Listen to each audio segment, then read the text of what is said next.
हाँ तो दोस्तों यहाँ पे लुपिन फार्मा के Q4 के रिजल्ट आ गए हैं, तो उसी के बारे में हम इस वीडियो में बात करेंगे और जानेंगे कि अब इसके अंदर आपको इन्वेस्ट करना चाहिए या नहीं। तो चलिए शुरू करते हैं।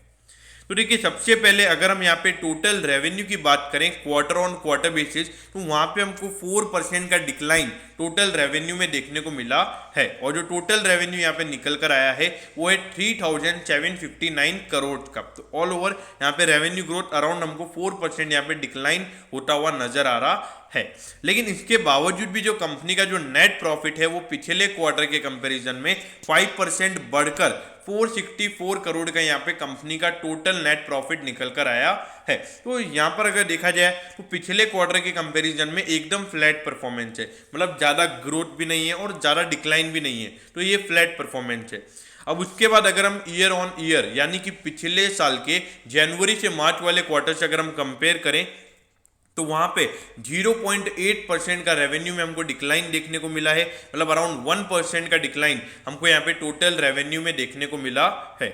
अब उसके बाद अगर हम नेट प्रॉफिट की बात करें तो पिछले साल के जनवरी से मार्च वाले क्वार्टर के कंपैरिजन में यहाँ पे 18% का ग्रोथ हमको नेट प्रॉफिट में देखने को मिला है। और जो टोटल नेट प्रॉफिट है वो निकल कर आया है 464 करोड़ का। तो ऑल ओवर यहाँ पे अगर आप क्वार्टर ऑन क्वार्टर बेसिस पे भी अगर आप देखोगे, ईयर ऑन ईयर बेसिस पर भी अगर आप देखोगे, तो यहाँ पे न्यूट्रल रिजल्ट है, मतलब ये रिजल्ट से ज़्यादा मार्केट को कुछ अफेक्ट नहीं पड़ेगा। हो सकता है मार्केट की जो एक्सपेक्टेशंस हो उसके बिले, मतलब उसके नीचे ये रिजल्ट आ सकता है। मतलब उनकी, मतलब एनालिस्ट की एस्टिमेशन है कि उनको 25% की ग्रोथ चाहिए थी और यहाँ पे 18% की ग्रोथ आई है। तो हो सकता है यहाँ पे वो थोड़ा स्टॉक को पनिश कर सकते हैं शॉर्ट टर्म के लिए। अब उसके बाद अगर हम डिविडेंड की बात करें तो यहाँ पे 6.5 रुपीज़ का डिविडेंड कंपनी ने डिक्लेयर किया है। मतलब अगर आपके पास 100 शेयर्स हैं तो आपको यहाँ पे 650 रुपीज़ का डिविडेंड मिलेगा। अब ये देखिए 54,321 करोड़ का यहाँ पे इसका मार्केट कैप है, एक लार्ज कैप कंपनी है, 0.50% का इसका डिविडेंड यील्ड है। और ये रिजल्ट आने के बाद भी इसका डिविडेंड यील्ड लगभग इतना ही निकल कर आता है।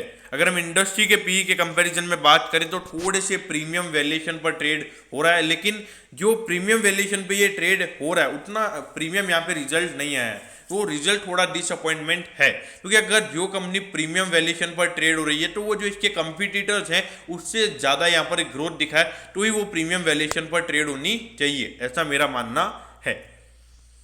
अब ये देखिए, अगर आप देखोगे इसका जो रेवेन्यू चार्ट है उसके ऊपर भी अगर आप नजर डालोगे तो 2017 के बाद 18 में इसका रेवेन्यू गिरा है, फिर उसके बाद 19 में भी इसका रेवेन्यू गिरा है और 20 में यहाँ पे थोड़ा सा रेवेन्यू हमको बढ़ता हुआ नजर आया था। अब उसके बाद अगर हम इसके प्रॉफिटेबिलिटी की बात करेंगे तो 18 में भी प्रॉफिटेबिलिटी गिरी, 19 में थोड़ी सी रिकवरी देखने को मिली और 20 में तो कंपनी लॉस में थी। तो देखा जाए पिछले 4 साल का परफॉर्मेंस एकदम कंफ्यूजन परफॉर्मेंस है। मतलब जो इन्वेस्टर पॉइंट ऑफ व्यू से अगर हम बात करते हैं यहाँ पे थोड़ा कंफ्यूजन रहेगा कि इसके अंदर इन्वेस्ट करना चाहिए या नहीं, क्योंकि कंसिस्टेंट ग्रोथ हमको देखने को नहीं मिल रही है। जो कंसिस्टेंसी हम यहाँ पे एक्सपेक्ट कर रहे हैं वो यहाँ पे देखने को नहीं मिल रही है। अब ये देखिए 1212 पे ये शेयर अभी ट्रेड हो रहा है और 1750 का इसका हाई है। तो अगर आप हाई से कंपेयर करोगे तो अराउंड अभी आपको देखा जाए तो 30 to 40% ये स्टॉक अभी आपको करेक्शन पर मिल रहा है। तो देखा जाए तो जो चीज़ें यहाँ पर ये है, जो लॉस में कंपनी इस बार रिकवरी भी हमको देखने को मिली है, तो वो यहाँ पे फैक्टरी हमको पहले से शेयर के प्राइस में होती हुई नजर आ गई है।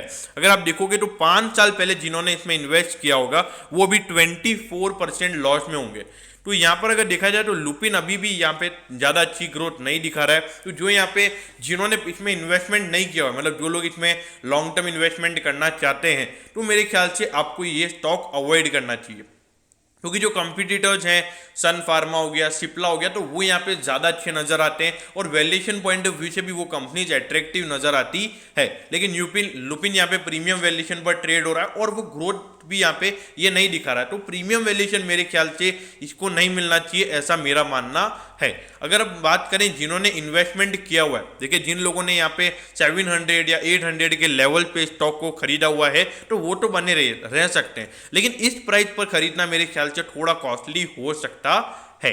और शॉर्ट टर्म व्यू की अगर बात करें तो शॉर्ट टर्म व्यू मेरे ख्याल से मार्केट थोड़ा सा नेगेटिव ले सकता है, क्योंकि मेरे ख्याल से मार्केट की एक्सपेक्टेशन लुपिन से ज़्यादा थी और लुपिन मेरे ख्याल से उस एक्सपेक्टेशन को पूरी नहीं कर पाया है। अब बाकी देखते हैं ऑपरेटर्स कैसे मार्केट को, कैसे स्टॉक को स्पेक्यूलेट करते हैं, वो चीज़ें देखने लायक होगी। तो दोस्तों मैं होप करता हूं कि आपको लुपिन फार्मा के Q4 के रिजल्ट के बारे में सब कुछ पता चल गया होगा। अगर आपकी कोई भी क्वेरीज है तो आप कमेंट कीजिएगा, मैं जरूर आपके कमेंट पर रिप्लाई करूंगा। ओके दोस्तों, thank you, have a nice day.